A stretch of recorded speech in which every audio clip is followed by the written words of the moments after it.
Ang pagtugon sa gawaing ebanghelyo, hindi sa lahat ng panahon ay kinakailangang planado, detalyado o organisado kung ito ay bahagi na ng buhay mo. Amen? Kung ang pag-i-evangelize, mga kapatid, is part of who we are, kung ang pag-i-evangelize is our lifestyle, minsan hindi masyadong kailangan sa lahat ng panahon yung kailangan detalyado, organisado, etc., to the point na hindi na tayo makakagawa sa gawain ng Panginoon.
Sa langit, sa atong Diyos gihanda. Igsunon sa imong gigawilihan, dili sa yutang nga pulos kasalanan. Puno sa kaguot o kapakyasan, sundin atong puluyanan.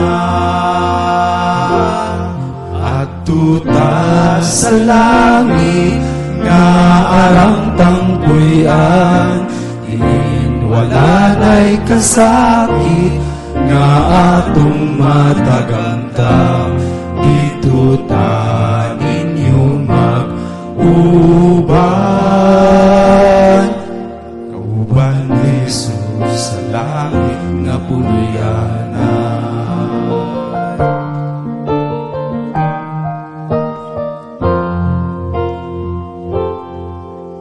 Ikaw na higugma dinhi sa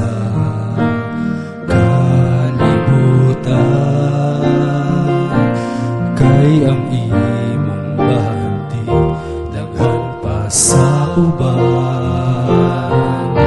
Igsoon sultihan ko ikaw, biyahe ng tanan, o magtigong tagbahan dito sa langit nga puluyan. At tuta sa langit nga arang tangpuyan, wala na'y kasakit nga atong matagamtam. Dito ta ninyo mag-uban, kauban ni Jesus sa langit nga puluyanan. At tuta sa langit nga arang tangpuyan, diin wala na'y kasakit nga atong matagamtam. Dito ta ninyo mag-uban, kauban ni Jesus sa langit nga puluyanan. Jesus sa langit nga puluyan na.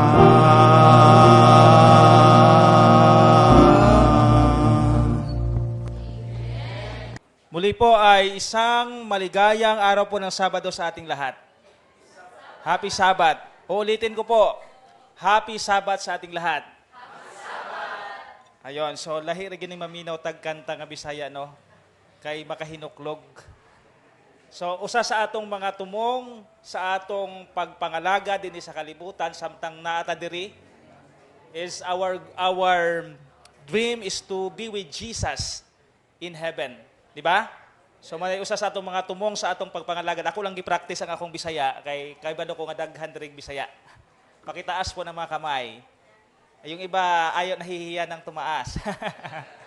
Ayo, proud to be Bisaya, So, ang akin pong napansin dito po sa inyo pong iglesia, actually, ito ay pangalawang beses ko na po na mabigyan ng pagkakataon na ang inyong pong lingkod ay maging kabahagi ng atin pong pagsamba dito po sa iglesia ng C5 sapagkat kanina, tiningnan ko po yung conversation namin ni Brother Michael kung kailan yung huli na na-invite nyo ako dito sa C5 and that was June 18, 2022. Ayun, last year. Kaya ako'y naniniwala na ilan sa inyo rito, hindi man lahat, ay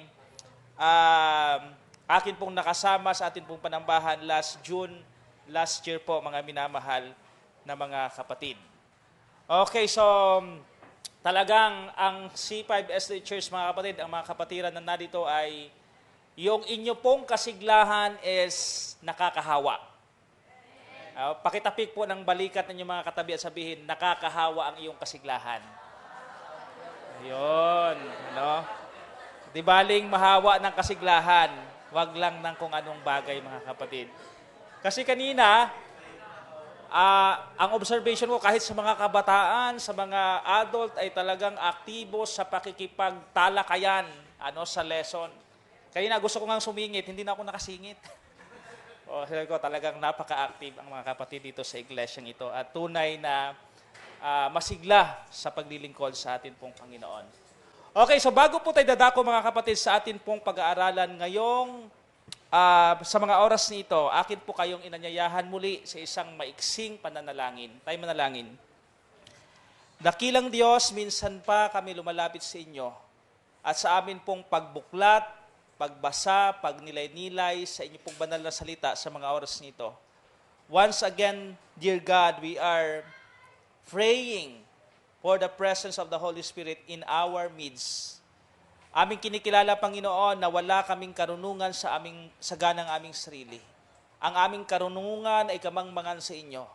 Kaya kami nagtitiwala, Panginoon, na sa mga oras na ito, i-enlighten niyo po ang aming mga isipan, maintindihan namin ang inyong pong banal na salita, maunawaan namin ang inyong pong banal na kalooban, higit sa lahat, ito ay aming maisakabuhayan. Ito ang aming dalangin sa pangalan ni Jesus na aming tagapagligtas. Amen. Okay.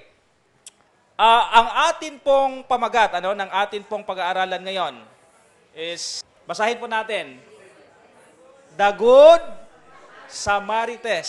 Sino dito yung Samarites? Marites. Wala pong problema pag Marites po tayo, basta Good Samarites. The Good Samarites, paano maging isang tunay na witness? Kasi yung Marites, nag-witness yan. Pero paano nga ba maging Good Samarites na tayo nag-witness na tunay para sa atin pong Panginoon?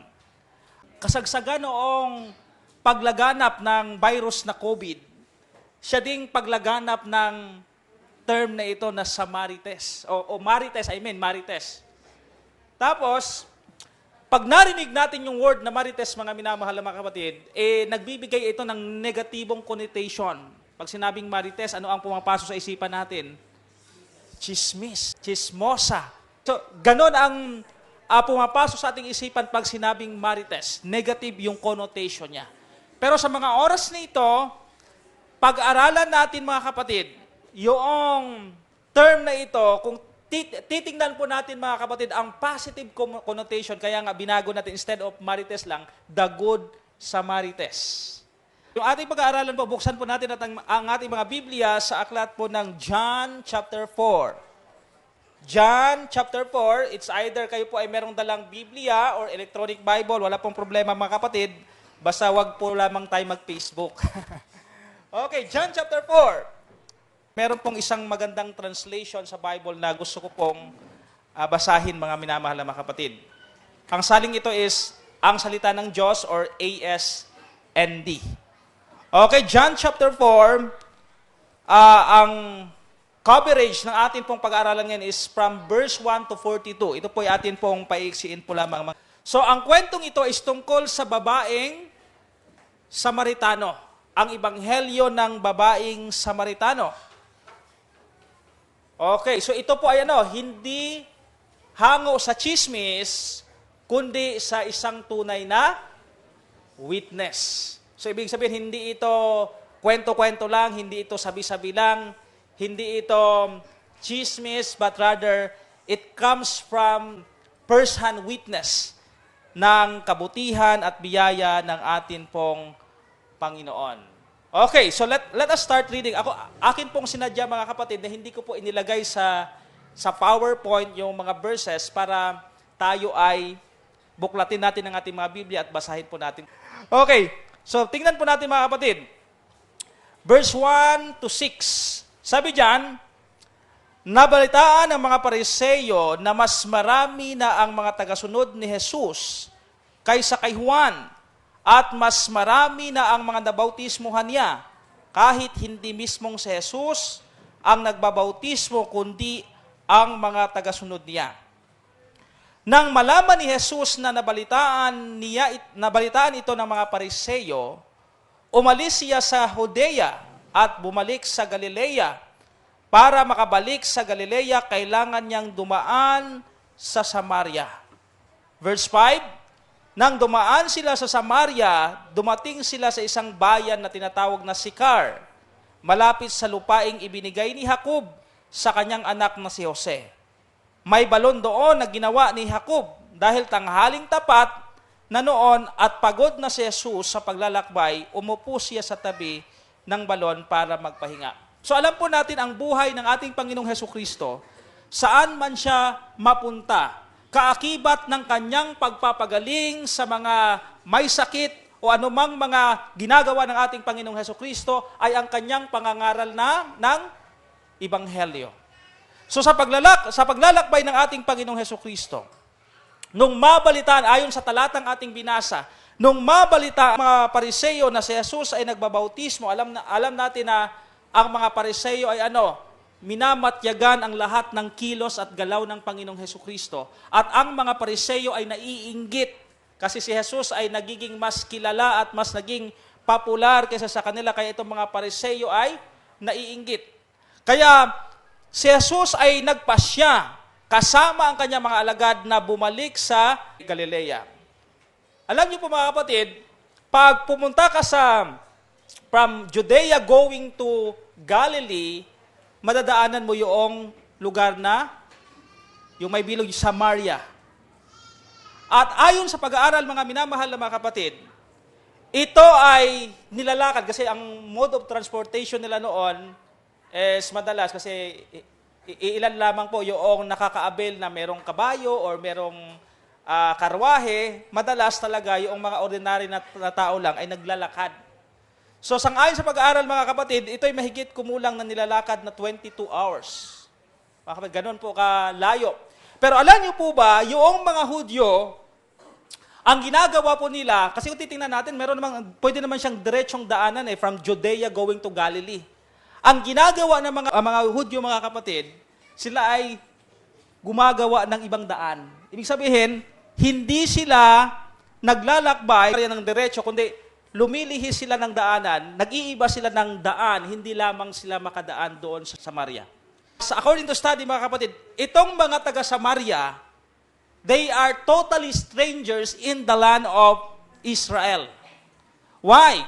Kasi kung maalala natin, nung mabihag ang 10 tribes, mga kapatid, ng Assyrians, ikinalat yung 10 tribes na yon sa iba't ibang sulok ng daigdig.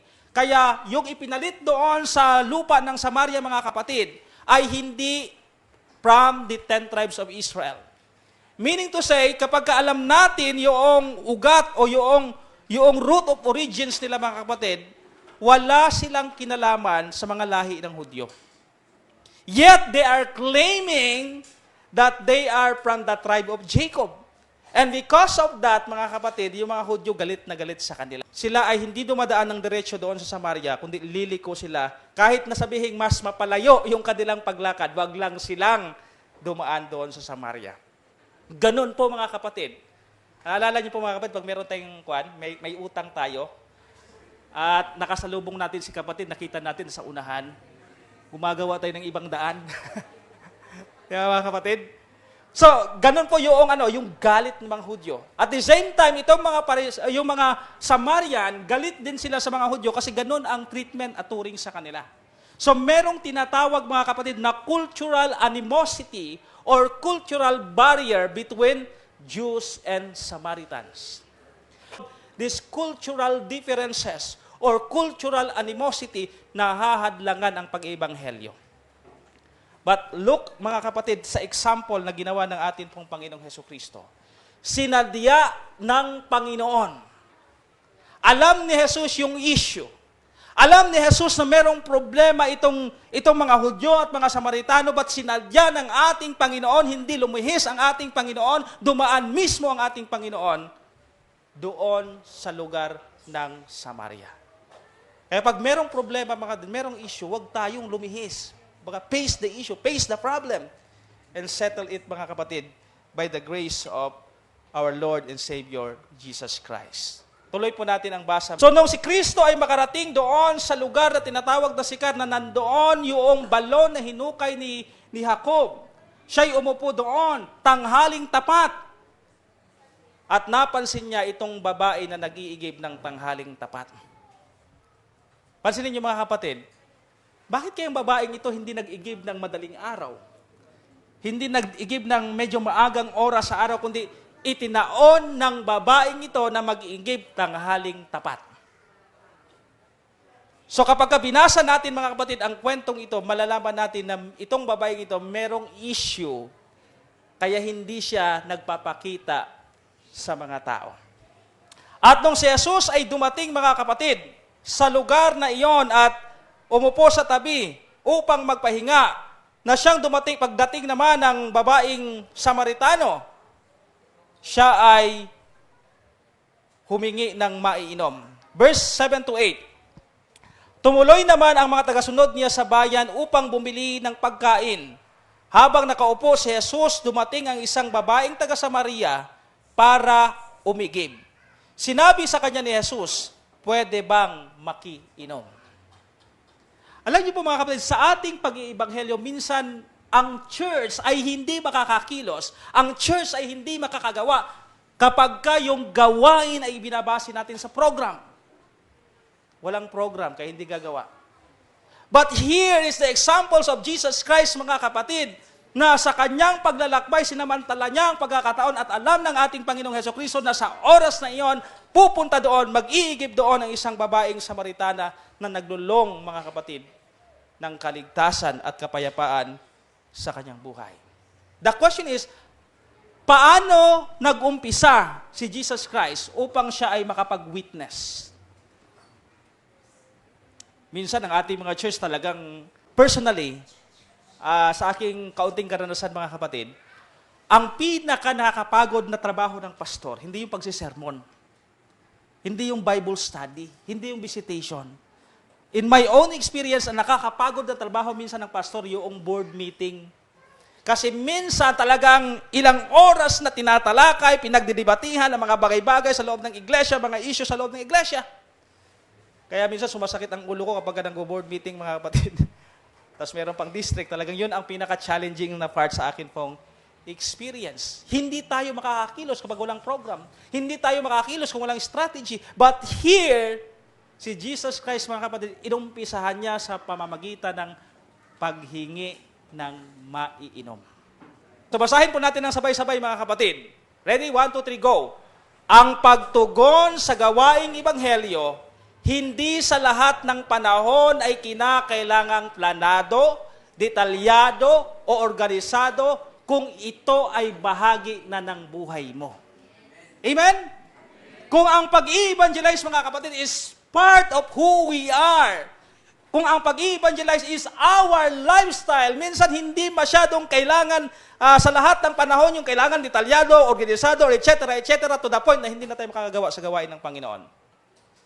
If sharing the gospel or witnessing is our lifestyle, mga kapatid, even yung mga casual na panahon, mga kapatid, maaari tayo makapag-evangelize.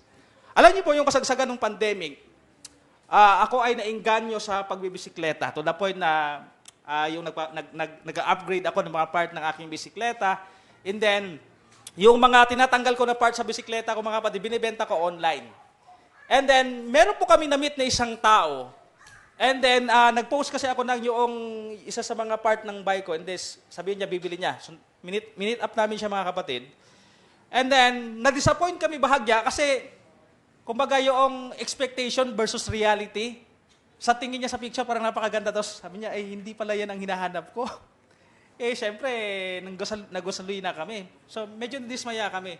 But yung time na yon is naging paraan, mga minamahal na mga kapatid, na kami ay makapag-witness doon sa taong yon. Nagkwentuhan kami, sabi niya taga Mindoro siya. So saan sa Mindoro? Ganito, ganyan. Sabi ko, nakapag-BY kami sa Mindoro. Kilala mo ba si ganito, si ganyan? Sabi niya, uncle ko yan. Tapos siya, hindi pala siya Adventist. At yun, naging way, mga kapatid, na maging kaibigan namin yung taong iyon. To the point na nag-chat na po kami at inintroduce ko po sa kanya yung isa sa mga page ko sa Facebook. Things like that, mga kapatid.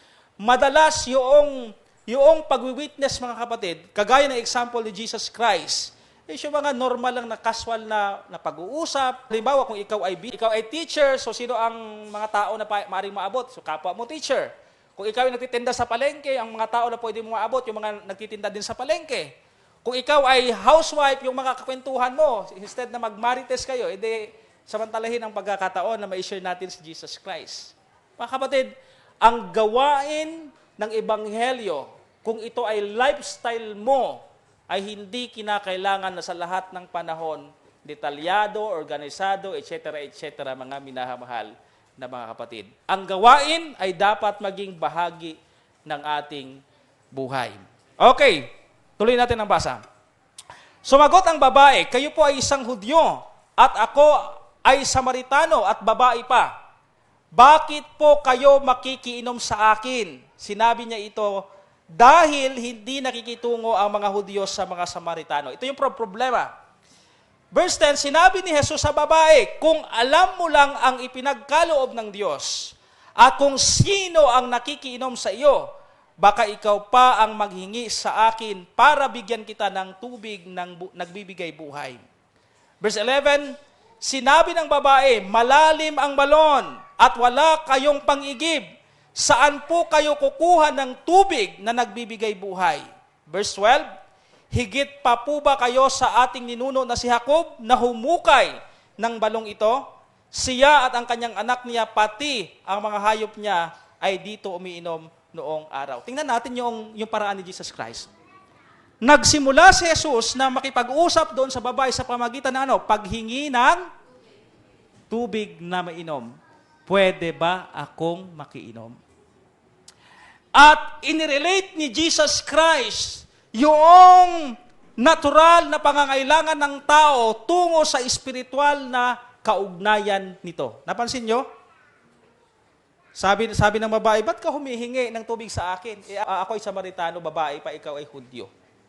So merong tinatawag na cultural animosity between the Jews and Samaritans. Sabi ni Jesus, kung alam mo lang kung sino humihingi mo, baka ikaw pahingi sa akin. Very ironic, ano? Si Jesus humihingi ng tubig, pero sabi niya doon sa babae, kung alam mo lang, kung kilala mo lang, kung sino yung humihingi sa ng tubig, baka ikaw pa ang hihingi sa akin ng tubig na nagbibigay buhay.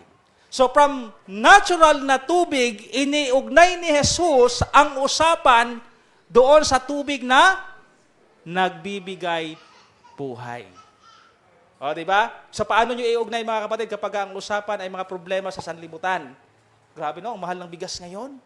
Oo nga, pati gasolina, something like that. Paano nyo po iugnay?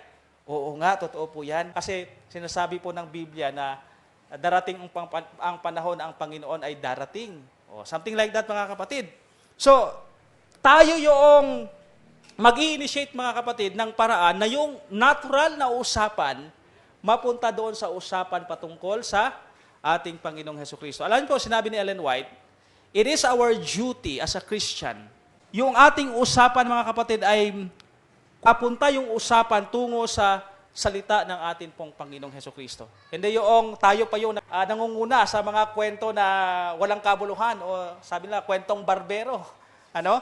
So, we are accountable mga kapatid to turn our conversation into a godly conversation.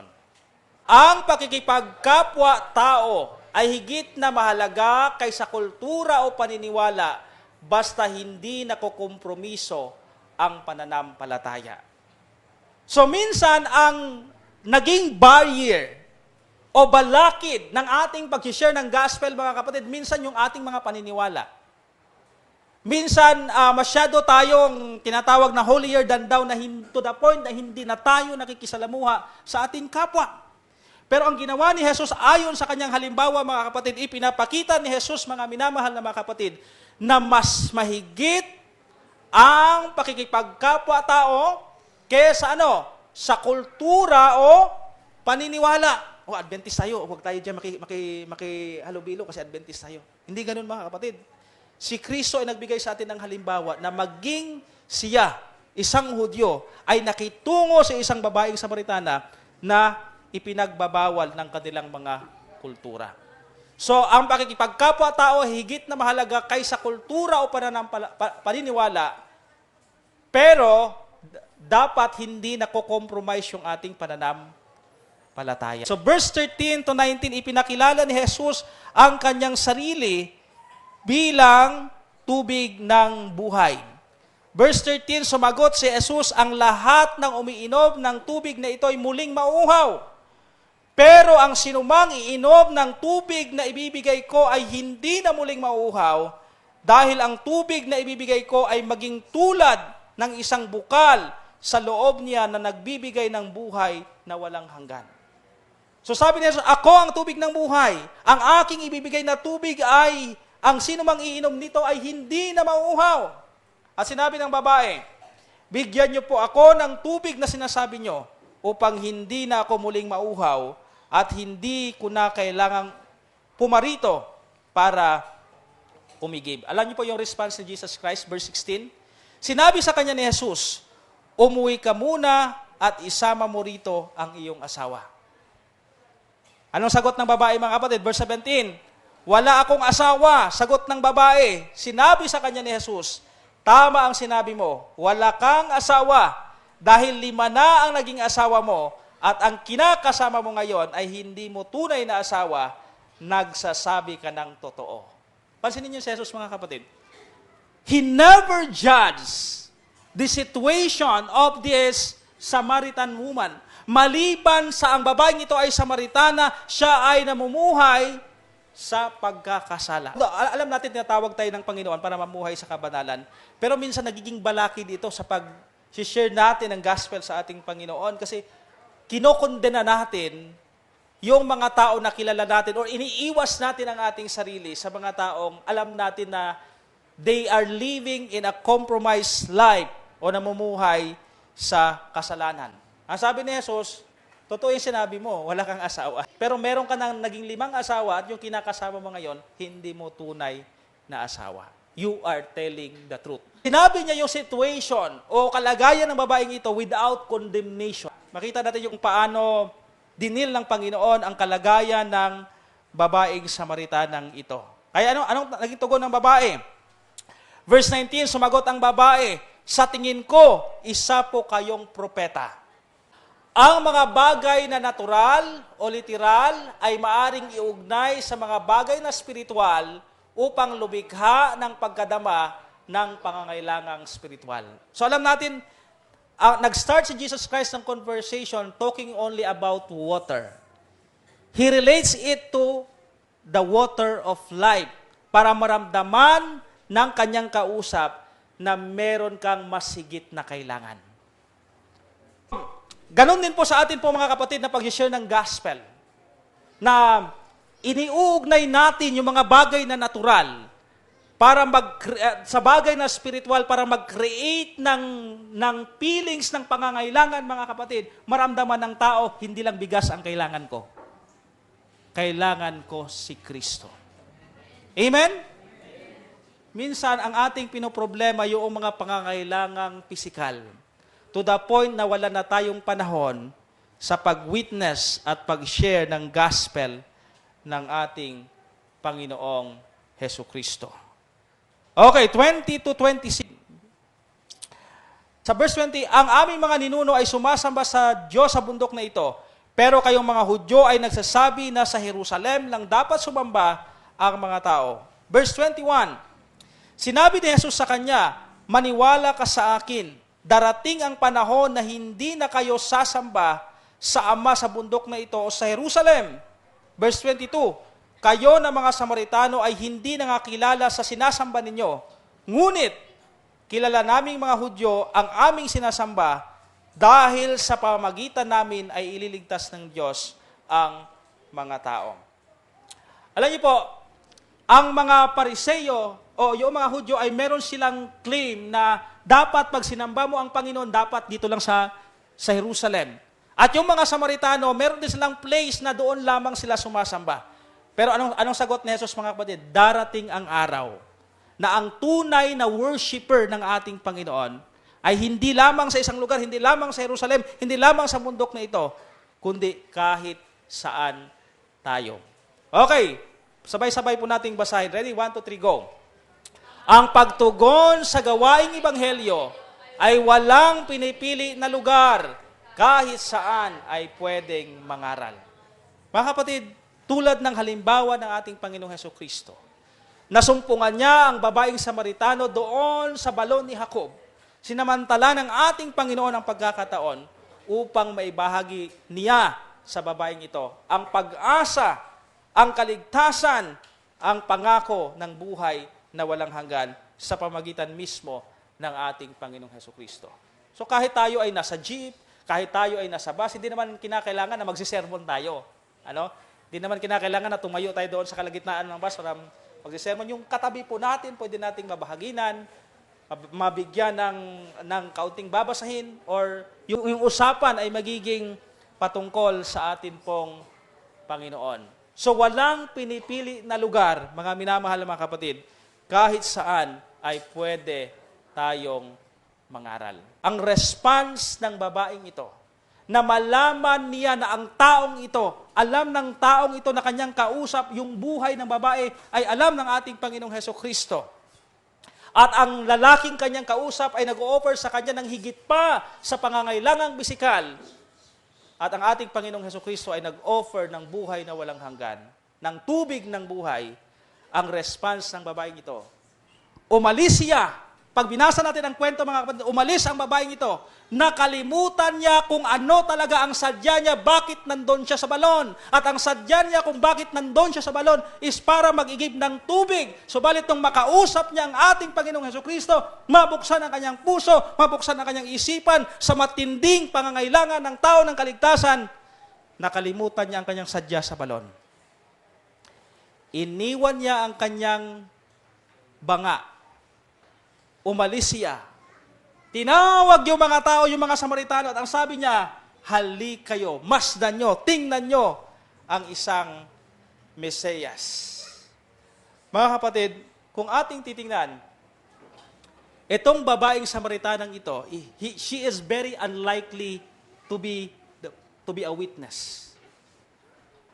Kung titingnan, hindi siya karapat, dapat na mag-witness. Alam natin yung buhay ng babaeng Samaritanang ito. Marami na siyang mga kinakasama at yung last na kinakasama niya ay hindi niya tunay na asawa. Pero ang babaeng ito, nung marinig niya ang gospel, iniwan niya ang kanyang pinakasadya doon sa balon. Tinawag niya ang mga tao at nag-witness siya tungkol sa ating Panginoong Hesus Kristo. Marahil meron tayong pakiramdam, Lord, hindi ko kayang mag-witness kasi hindi ako karapat dapat. Lord, makasalanan ako, Lord, kaya hindi ako mag-witness. Sometimes we use that, mga kapatid, na dahilan para tayo ay mag-excuse sa ating pakikisangkot sa gawain ng ating pong Panginoon. Iniisip natin we are unworthy. But here is the example of mga kapatid na kahit ang babaeng ito, he is living in a promiscuous kind of life, pero ginamit siya ng ating Panginoon para makapag-witness. Ang sabi ni Ellen White, mga kapatid, bakit ginagamit ng Diyos ang mga taong unworthy o hindi karapat-dapat? Ang sabi ni Ellen White, what matters most is not the person, but the gospel. Amen? Sabi ng isang preacher, mga kapatid, if we preach about sin, we will make our congregation to become sinners, more sinners. But if we preach about the gospel, we turn our congregation into righteousness. Because we do not condemn anyone, mga kapatid, sapagkat si Kristo, ang ating Panginoon, ay pinakitaan niya ng habag, maging ang mga taong hindi karapat-dapat o makasalanan.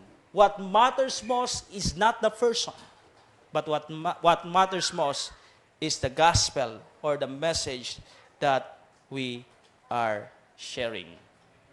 Amen? Okay, basahin po natin ng sabay-sabay. Ready? 1, 2, 3, go! Ang pangangaral ng Ebanghelyo ay kagaya ng isang marites. Hindi hinahayaang ang mabuting balita ay napapanis. Mga kapatid, alam niyo, pag meron tayong good news na experience, anong ginagawa natin? Ipinagpabukas ba natin? Hindi na natin ipinagpabukas.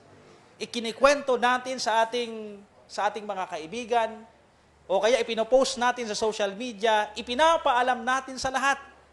Ang isang pangangaral ay pwede nating ihalintulad sa isang marites na kailanman ay hindi hinayaan na ang mabuting balita ay mapapanis. Pakitapik ang balikat ng inyong mga katabi at sabihin, huwag hayaan ang mabuting balita ay mapapanis. Mga kapatid, habang fresh pa yung balita o yung mabuting balita galing sa ating Panginoon, ay atin itong ibahagi at huwag nating hayaan na ito ay mapanis. Verse 31, ito malapit mga kapatid, verse 31 to 38, sabi dito, samantala pinakiusapan ng mga tagasunod niya si Jesus na kumain na. Pero sumagot si Jesus, may pagkain akong hindi ninyo alam. Verse 33, kaya nagtanungan ang mga tagasunod niya, may nagdala kaya sa kanya ng pagkain? Verse 34, sinabi ni Jesus sa kanila, ang pagkain ko ay ang pagsunod sa kalooban na nagsugo sa akin at ang pagtupad sa kanyang mga ipinapagawa. So ito'y tanghaling tapat. Most likely si Jesus ay gutom na. Kaya si Jesus ay niyaya ng mga alagad na kumain. Anong sagot ni Jesus? Meron akong pagkain na hindi ninyo alam. Ang iniisip ng mga alagad, merong nagbigay ng pagkain kay Jesus. Kaya nilinaw ni Jesus, ang pagkain ko ay ang pagtupad sa ipinag-uutos sa akin ng Ama. Anong point dito mga kapatid? What's the point? Masigit na pinapahalagahan ni Jesus, mga kapatid, yung tungkol sa bagay na spiritual kesa sa pagkaing pisikal. The question is, ano ang higit na priority natin sa ating buhay? Mga kapatid, ano ang number one priority natin sa ating buhay? Yung pagtatrabaho ba? Yung mga gawaing bahay ba? Yung pag-aaral ba? Yung atin bang mga sweetheart o kung ano-ano mga kapatid, ano ang masigit natin na priority sa ating buhay? Ang sabi ni Jesus, may pagkain ako na hindi nyo nalalaman. Ang pagkain ko ay ganapin ang kalooban ng aking Ama na nasa langit. Mga minamahal na mga kapatid, our greatest priority ay hindi ang mga bagay sa sanlibutan ito mga kapatid. Ang pinaka number one natin na priority is gampanan ang tungkulin na ipinagkaloob sa atin ng ating Panginoon at iyan ay walang iba kundi ang pangangaral ng Ebanghelyo. So sabi diyan, basahin po natin ng sabay-sabay. Ready? 1, 2, 3, go! Ang pagtugon sa gawaing Ebanghelyo ay dapat number one priority kaysa mga bagay na pansarili. Tulad ni Jesus, gutom si Jesus, subalit sinabi niya, ang pagkain ko ay ganapin ang kalooban ng aking Ama. Gampanan, gawin ang ipinag-uutos sa akin. The question is, ano ang number one priority natin sa buhay? We often make excuses upang hindi makisangkot sa pag-witness o paggawa sa gawain ng Panginoon. May trabaho ako, o kaya ang dami kong gawain sa bahay, nag-aaral ko, etc., etc. Mga kapatid, we often make excuses. But it's not a matter of being busy, mga kapatid. It's a matter of ano yung ating prioridad sa atin pong buhay. Mga minamahal na mga kapatid. Ang last, ready, 1, 2, 3, go. Okay lang na magmarites, basta hatid mo ay hindi chismis, kundi mensaheng makalangit na sa mga makaririnig ay tunay na mabibless. Okay lang magmarites, basta see to it, mga kapatid, na yung mensahe, yung balita na ating ibinabahagi, si Kristo ang mapupurihan at tunay na maging blessing sa mga taong makikinig. Amen? Nowadays, mga kapatid, sa social media, marami tayong mga pinapalo. Marami tayong mga sinusundan at talagang nagugustuhan natin yung kanilang mga content. Pero isipin natin, mga kapatid, at tandaan natin na meron lamang na dapat nating sundan sa ating buhay. At iyan ay walang iba kundi ang ating Panginoong Hesukristo. Nais po ba natin na maging tunay na follower sa ating Panginoong Hesukristo? Pakitaas mo ng kamay. Kung nais natin na maging tunay na follower ng ating Panginoong Hesukristo, anong sabi dyan? Sundan si Kristo at ipangaral ang Ebanghelyo.